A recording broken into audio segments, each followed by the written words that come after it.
Today, we are going to completely change the way you see the road. Seriously. We're going to go beyond just driving and learn how to scan your surroundings like an absolute pro. This is one of those skills that, once you learn it, you'll wonder how you ever drove without it. You know exactly what I'm talking about, right? That feeling where your heart just leaps into your throat because a car or a pedestrian just materializes. It feels like they came out of thin air. That's what it feels like to be reacting. But what if you could see it coming? What if you could anticipate it? Well, that's the whole game right there. And this is the core idea, the big mindset shift. Most people on the road are what you'd call passive lookers. They see what's directly in front of them, what's happening right now. But the safest, most skilled drivers, they're active scanners. They're playing chess, not checkers. They're constantly searching for clues, looking for what could happen next. This, right here, is the secret sauce. So let's dive into our first section, reacting versus anticipating. This is really the bedrock of everything we're about to cover. Think about it this way. Your vision isn't just a tool for safe driving, it is, without a doubt, the most powerful tool you have. When you can see clearly and see far ahead, your brain doesn't have to work so hard just to keep up. It frees up all this mental energy so you can make smarter, quicker decisions when things get tricky. Okay, on to section 2, where we're going to talk about the unseen dangers. Because, let's be honest, it's the stuff you don't see that usually gets you into trouble. Look at this number, 30%. So what do you think that is? 30% is how much oncoming light can be scattered by a totally invisible film of dirt on your windshield. Yeah, that grime you can't even see can create a blinding glare. Kind of like trying to take a picture with a smudged up phone camera. It's a huge deal, especially at sunrise, sunset, or at night. And here's a weird paradox of modern cars. They're built stronger and safer than ever, right?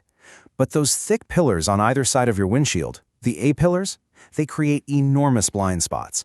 We're talking big enough to completely hide a motorcycle or even a whole car, especially as you're making a turn. The very thing designed to protect you can also hide danger from you. We've all been there, hit with a sudden blast of sun or some other car's high beams. But it's way more than just annoying. It actually causes what's called temporary blindness. Your pupils constrict super fast, but they take several seconds to open back up. And in those few seconds, if you're going at highway speeds, you've traveled the length of a football field. You are, quite literally, flying blind. So, if you boil it all down, these unseen dangers fall into 4 main categories. You've got your blind spots, which are built into the car. You can be blinded by glare. Your view can be restricted by stuff you've piled up in the back.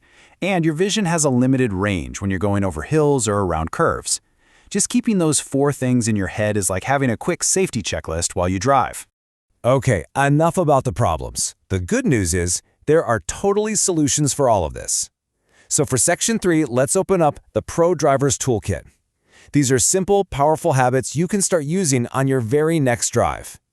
And believe it or not, it starts before you even turn the key, with your seat position. There are 5 quick steps. 1.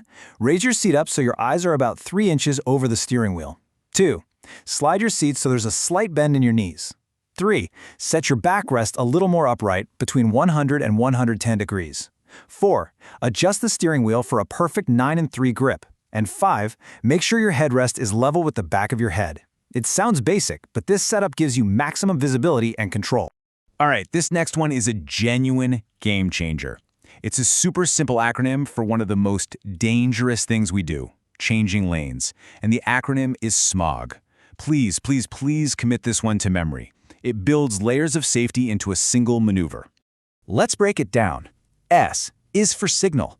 Let people know what you're going to do, and do it early. M is for mirrors. Check your rear view. Check your side mirror. O is for over your shoulder. Now listen, this is the step almost everyone skips, and it's the most critical one. It's the only way to see that car lurking in your blind spot. Then, and only then, G is for go. Signal, mirrors, over the shoulder, go. Burn it into your brain. So for our 4th section, we're talking about mastering your environment. You've got the tools in your toolkit, now let's talk about how to use them when things get tough out on the road. So let's go back to that blinding glare we were talking about. You're driving into a low sun, or some truck with its high beams on is trying to burn a hole through your skull. What are you actually supposed to do in that moment? Here are 4 practical things. First, use your sun visor before the sun hits you. Be proactive. Second, invest in a good pair of polarized sunglasses. It's like magic for cutting glare. Third, keep that windshield squeaky clean, inside and out. And fourth, this is a fantastic pro tip. At night, do not stare at the oncoming headlights. Instead, shift your gaze down and to the right and use the white line on the shoulder of the road to guide you. And what about when your windshield fogs up? Well, it's an easy fix if you know what's causing it. If the fog is on the inside, which usually happens when it's cold out, you hit it with your defroster on high heat. But, and here's the trick, also turn on your AC.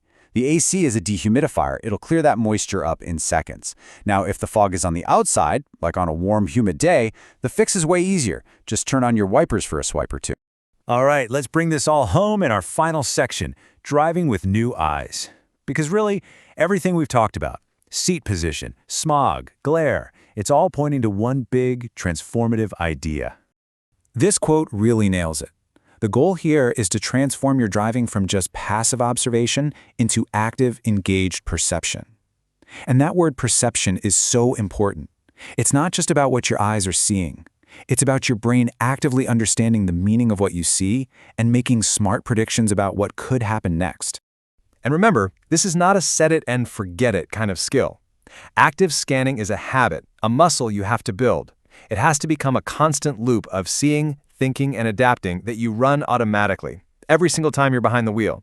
It's all about making it second nature. So I want to leave you with this question to chew on. Think about your daily commute, the roads you drive all the time. What are your biggest visibility challenges? Is there a particular intersection with a nasty blind spot, a hill you can't see over, a road where the sun is always in your eyes on the way home? Naming those specific challenges is the very first step to solving them and becoming a truly exceptional driver. Thanks for joining me, and please, drive safe. Please like, subscribe, and get notified.